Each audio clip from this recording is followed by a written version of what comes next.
What is one mistake that you often see home buyers make throughout their home buying process? Like I said, there is a cost of waiting. You're going to have maybe 5-6%. The government is like incentivizing people to buy homes. You as the buyer, just like anything else, should be looking for an edge.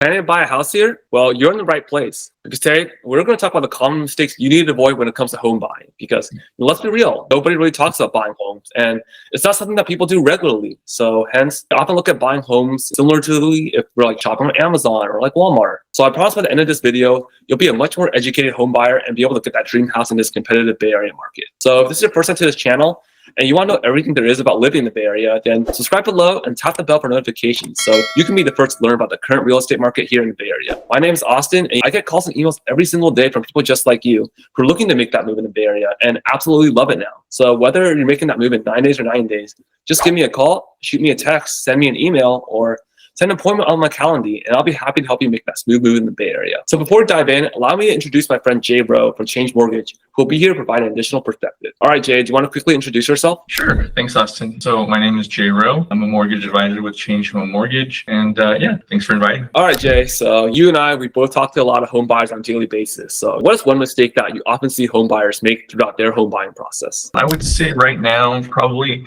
the biggest mistake I see people making is they're waiting. They're waiting for home prices to go down. They're waiting for interest rates to come down. And what they don't realize is that, like I said, there is a cost of waiting because it's very hard to time the market. There's never going to be a perfect home price. There's never going to be a perfect interest rate. So, for instance, just to give you an example of what I mean by cost of waiting, if you look, I mean, there's multiple sort of places that you can look to check to see what year-over-year appreciation is, right, regarding home values. And if you go with core logic per se, for instance, right, I believe year-over-year from March of last year to March of this year, 2024, I think they had home year-over-year appreciation at about 5.3%-ish. So they're saying that the value of homes pretty much went up overall by a little over 5%, right? So if you obviously put some numbers to that, if you were to buy a home, let's say last year, right, for $800K, and you were to put 20% down, basically that home would now be worth $842,000 because it's gone up just over 5%. This is just 1 year, right? Year over year, just 1 year. So if you bought the home last year for 800, right? Yeah. You know, based upon core logic saying, yeah, now that home's worth 842,000. So in that year, if you had bought last year, you would already be up $42,000, right? Yeah. In terms of depreciation. So that is what you forfeited if you haven't bought. You chose to not buy and wait till this year, right? Because interest rates were high or whatever. You forfeited $42,000 worth of equity. On top of that, if you would put 20% down, that equates to you would have had to put down $160,000. Well, if you take the same amount now that you're paying $842,000 for the same home, now your down payment's going up also by $8,000 because now you're having to put $168,000. That's what 20% is. So now you're paying more for the down payment. You have forfeited about $42,000 in equity that you could have built over the last year. Interest rates last year, I believe, this time last year was roughly about 6.65. Right now, it's closer to 6% overall in terms of the national average for the 30-year fixed. So your mortgage payment last year, your principal interest payment would have been roughly about $4,100. And now this year, it would be a little over $4,400. And now your payment has gone up, right, by about $300 as well. So again, your loan amount at the same time would only have been $640,000 last year. But now because of the increased home value, now you're borrowing more as well. Now your loan amount's going to be $673, which is why your payment is higher as well. Not only interest rates higher, but obviously you're borrowing more. So that's what I'm referring to. There is a cost of waiting, an actual physical cost of waiting. Yeah, I think a lot of people I talk to, they're like, I'm waiting for the mortgage rates to drop down. So they think like they're going to save money by waiting because they think, oh, when the mortgage rates drops down, then I'll save money. But like you said, you're forfeiting money. Like I said, I mean, with these numbers, right, you can see and there's an actual cost of waiting. On top of that, like you said, they're waiting for these interest rates to come down before they start going shopping. But what they don't realize is that everybody else is thinking the same thing too. At least people that don't have that overall grasp of how the housing market operates. They're just looking at interest rates. I just want to wait till interest rates come down. Well, when interest rates come down, a bunch of buyers are going to flood the market, just like these people that you're dealing with. And that increased competition is going to force them to pay a higher price for the home. And so, yeah, rates, whether they wait 6 months, a year, who knows, whenever they choose to get into it, right, whenever they think interest rates have come down enough to make it appealing, that's not going to be enough to offset the fact that they paid more for the house. So maybe today they could buy a house for $1 million, and 12 months from now, or however long they choose to wait, that same home may cost them 1.1, 1.2. So yeah, maybe your rate is 3.5% better, whatever it is, but that's not going to be enough to offset the fact that you pay an extra $100,000 to $200,000 more for the home. Yeah. And on top of that, you're forfeiting a certain amount of equity, because the home, if you buy now versus a year from now, you're going to have made 5-6%. On $1 million home, 5-6%, you're forfeiting $50,000 to $60,000. So that's also something that you have to take into account when you're kind of running numbers. They're just not seeing. They're missing the forest for the tree, essentially. Mm-hmm. All they're thinking about is interest rate, but they don't understand how the overall numbers are being affected by them basically delaying the purchase. I think a lot of buyers don't remember. It's like, also this mortgage rate's not fixed. You can also refinance. It's not like just because it's expensive right now doesn't mean you're locked into this high rate for the whole 30 years. When rates do go down, you're able to refinance. So you'll still, that high mortgage rate's not something that you're going to be paid across the whole loan. So I think that's also something that I think people don't really realize, I guess. They just don't, because no one's really told them and educated them, right? But like you said, everyone buying right now, everyone is essentially in a short-term loan, because regardless of what their rate is, it's a 30-year fix most likely, or whatever jumbo, whatever it is, they're all going to have an opportunity to refinance here within the next 12 to 24 months. But it's about getting the house right now, right? At a better price than what they'll have to pay for it 6, 12, 18 months down the road. And I think it's really important that you just kind of continue to kind of just hammer that point home, is that the price you pay for the home is fixed. It's never going to change. You can never adjust that. You can always adjust the interest rate on your mortgage via refinance. That's why it's just so important to buy at a point where obviously you can pick the home up at a price that's better. It's buy low, sell high. If you're going to buy, and like you said, if you're buying $1 million home right now and that's what you can pay for it today, why would I pay 1.112, right? For the same home by waiting a year from now, 2 years from now? From a bottom line standpoint, it just doesn't make sense. But the reason people don't take that into consideration is because they just don't know. And with especially first-time home buyers, all they care about is the interest rate. They're not seeing the big picture. They're not seeing the entire picture. They're just looking at the interest rates and using that as sort of the main factor in terms of whether they need to buy it or not. So no, it makes a lot of sense. I just feel a lot of home buyers are not really educated today. Like I saw in NBC today in the media, there's not a lot of misinformation. I saw a report out saying it's a lot cheaper to rent than to buy. But I think also they just look at the monthly payment. They don't even look at the equity. They're not considering the equity the house is building and stuff. They don't consider you can refinance mortgage rates and stuff. I mean, what are your thoughts on the media today, kind of when they talk about real estate and stuff? Well, the media, they're not going to give the public sort of an accurate picture of what the real housing market looks like. They're going to just create their own narrative, and they're going to, because fear sells. They're going to, interest rates are high, not a lot of inventory. Is there a market crash coming? These are the things they want to pitch because we're in a housing crisis. Because fear sells. So they're going to bang that fear drum as hard as they can, right? They don't really care. They have really no interest in making sure the public is educated and really is taking the proper perspective in terms of the true state of the housing market and whether it's really it's in their best interest to buy or not. They're just going to, they're going to basically put out there whatever they feel is going to sell, which is normally fear. I think that makes a lot of sense. So what would you maybe say to someone's hey, I would rather just rent because I want to put my money in stocks, because I know stocks is going really high. I think stocks is better than real estate. maybe more, it's also more liquid. What do you think? What do you think of that? Yeah, I mean, obviously, I mean, the really only two engines that people create wealth or generate wealth by are the stock market and real estate. You know, obviously, it's an individual choice, but right now in this housing market, 80-90% of the buyers right now that I'm helping that are in contract, they are all liquidating their stocks, right, in order to buy a house, right? You do not see the opposite. No one is selling their house to get into this. No one is selling their home or real estate to actually get into the stock market. You're just not going to see that. And real estate has always proven itself to be a solid investment, historically speaking, right? You know, generally speaking, they say that. Especially here in the Bay Area.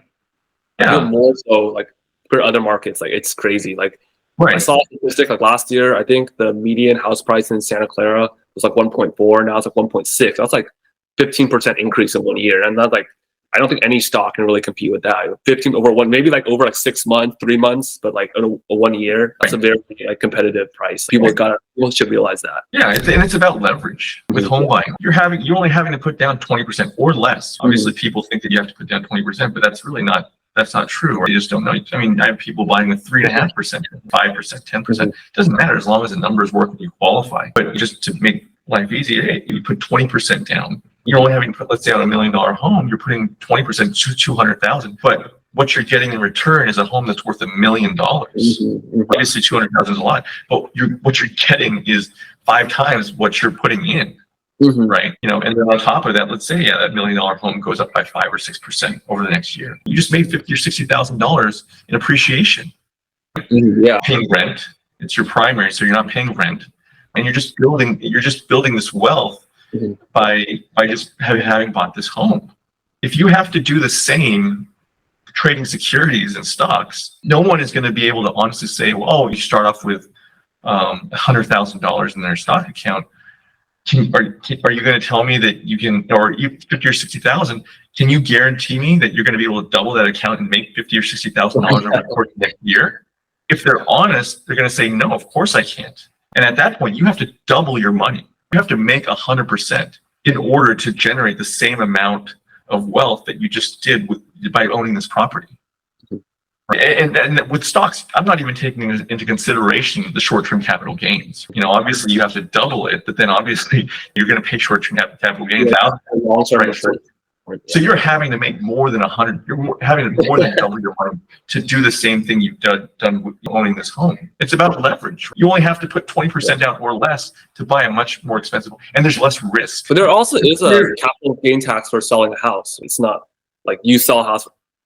But I believe it's but with taxes, you don't want to get into the tax part of it, obviously. But as far as just buying and just the value of owning a home, like I said, there's much less risk. There's very little risk in buying a home right now.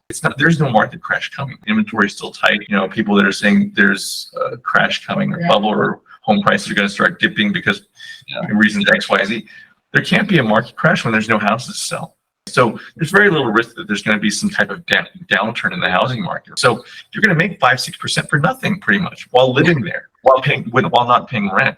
Versus trading securities or stocks, you have to more than double it, right?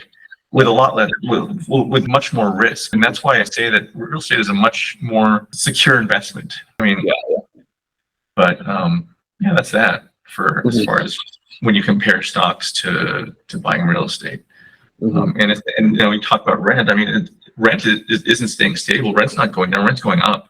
Yeah, so all these people are waiting. Well, not only are they obviously exposing themselves to this cost of waiting, like we previously discussed, but you're paying someone else's mortgage. You're helping someone else build wealth. The home's going up in value, but you're covering the mortgage payment for them. All the while, you're probably going to get a rent notice saying, hey, your rent is going to go up by 5-6% over the next year. So they're just, again, I think it just comes down to not being able to see the big picture, right? Taking into consideration all aspects of. I think people just often like they don't want to. I think they see that giant down payment. They get kind of scared. They just see, oh, I'm paying maybe a little bit every month. It doesn't feel like I'm paying as much, but they're not focusing on like the big picture. Like these, if you're paying rent for like 1 or 2, that's a lot of money too. I mean, you have to stay within your means, right? I mean, if you can't afford the payment, then obviously that's not something you can really proceed forward with. But again, you buy whatever you can afford.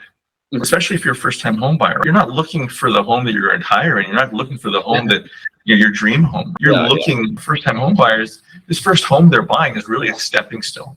And that's the perspective that they have to keep in mind. You're not looking for your dream house. You're looking for something that will suit your needs for your current living, your current lifestyle. Whatever home will allow you to, you're okay with, and it'll suit your needs for the next 3, 5, 6 years, then it's worth considering buying.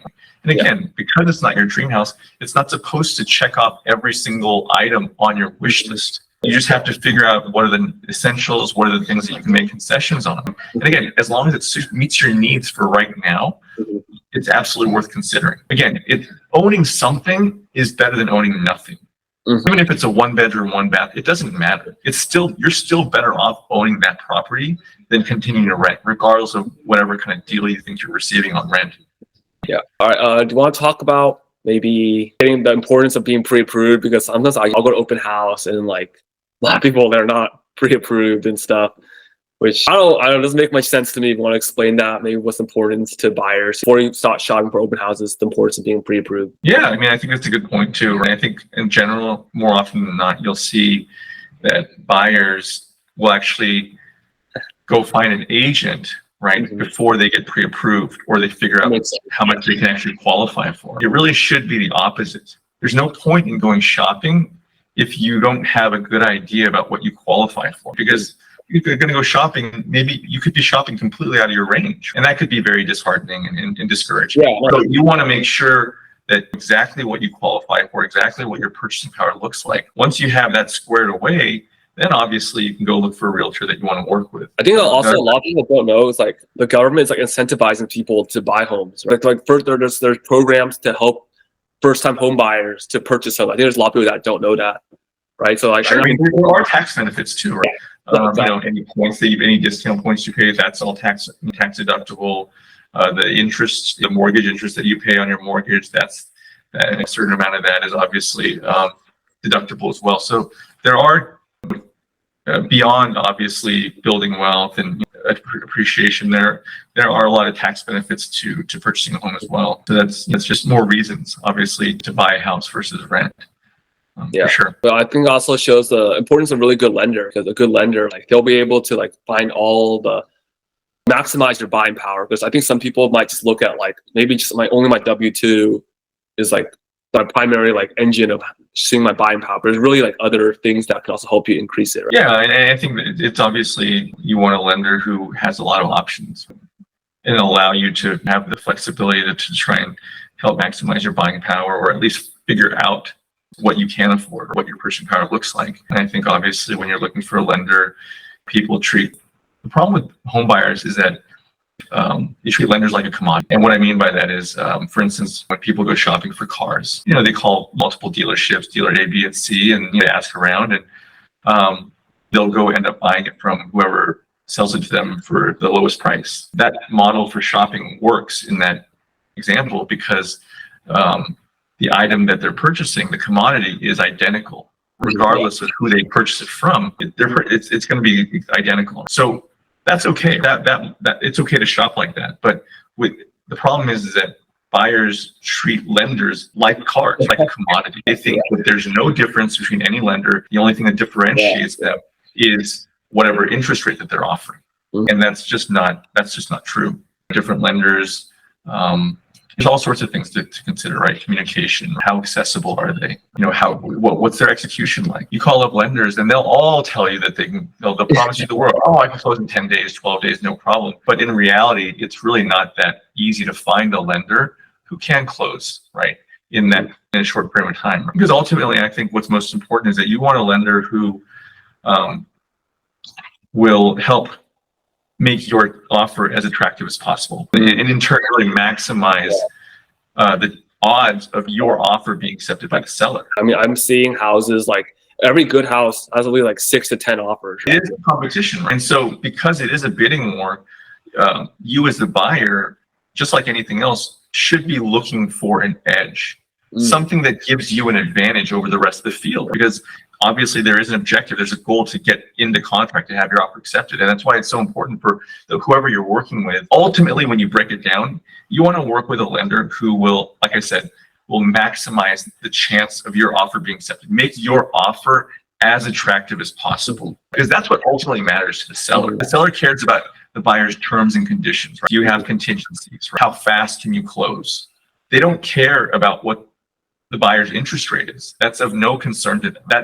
The only person that cares about that is the buyer. But the buyer is a lot of times making a decision simply based on what interest rate that lender can provide with them, without considering, can this guy actually help increase my chances of my offer being accepted? If the lender can only close in 25, 30 days, well, there's nothing outstanding about that. That's just run of the mill. That's an industry standard. But if you can find a lender who can close in 10 days like us, right?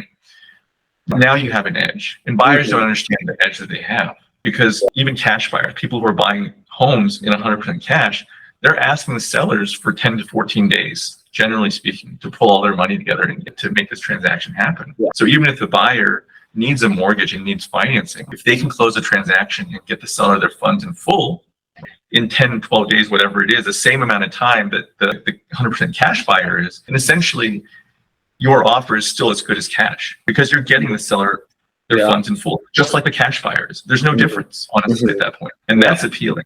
When you see an offer come across your desk that has a 10-day close, their eyes are naturally going to gravitate towards that offer and see, what is this? Because it just doesn't happen. And assuming that the price that the buyer is offering is competitive, you should have a very good chance, or at least a seat at the table, so to speak. These are the types of things that buyers need to really consider when looking for a lender. It's not just the interest rate, right? Because like I said, as long as the interest rate that this lender is offering you is competitive, I want to look at what else can the lender do for me. Can they help make my offer more attractive? Or are they just, this is what I have, this is my interest rate, I can only close in 25, 30 days, but I can't do anything else for you to let me know if you get in contract or not. I mean, you can still go with them if you want to, but just know that they're not doing anything to give you any kind of edge. That's what I'm looking for. I want to look for a lender who's going to give me an edge. And obviously the rate has to be competitive, but that's a given. As long as because like I said, regardless of what rate you're getting, like I said, the only thing that matters is it competitive? Because any way you cut it, I'm going to be out of that loan in a year to 2 years anyways. I want to get the house, and I want a lender who's going to help me do that. Not just be sitting on the sideline saying, well, this is the rate you'll get if you get into contract, but I can't do anything to help you get into contract in any way, shape, or form. There's no value there. As a consumer, as a buyer, there's no value there, because he's just waiting there with his hands out saying, hey, if you get into contract, just let me do the loan. But there's nothing I can do as a lender to help tilt the odds in your favor, which is what I do for my buyers. That's why I'm getting so many people in contract, because I'm making my buyers' terms and conditions as clean as possible. Like I said, as long as my buyers, the price that they're offering is competitive, they're all going to have a very, very good chance to get in the contract. And that's what ultimately matters. Yeah, exactly. It's very painful, when you're home buying, you're submitting offers and you're not getting accepted, right? That's a waste of time. It's really frustrating. And you as an agent, right, you want to be writing offers that you feel good about. You don't want to be writing these throwaway offers where the buyer is trying to undercut the seller. 30-day close. I got to go with this lender because he's giving me the best rate. But I don't know, they go with online lenders sometimes, or just lenders that are just not great. But that's something that I think that's a big mistake that people make, especially when first-time home buyers, is how they go about, what they look for when they go try and shop for a lender. So all right, I think, is that good? Are we good? Yeah, I think those are the main. I think if I had to guess, if I had to kind of just do a mental review, I think those are pretty much the main things. Yeah, we covered a lot. The main things that buyers need to consider, and some of the mistakes that they make when they start their journey into home buying. Okay, yeah. So, all right, thanks, Jay, for sharing so much. I definitely learned a lot. Hopefully, you as viewers, you also learned a lot. Hopefully, a lot of mistakes that a lot of people are making, you're not going to be making in the future. So, if you're looking to buy a home in the future and stuff, feel free to contact me. I'll get you in contact with Jay too, so make sure you're going to have a competitive offer as well. So, any last remarks, Jay? I think you're doing a great job. If people want to do a screen share, that's what I normally do. I usually do a Zoom call, open up a spreadsheet, and just start punching the buyer's numbers in together in real time so that they can So they can see exactly what goes into the qualification process and understand what their buying power is. Anytime there's no obligation, obviously. It's like a free consultation. So yeah, I mean, that's about it. All right, so yeah, so let's wrap it up. So good luck on everyone in your home buying search, and hopefully you guys got a lot from this video. All right, see you soon.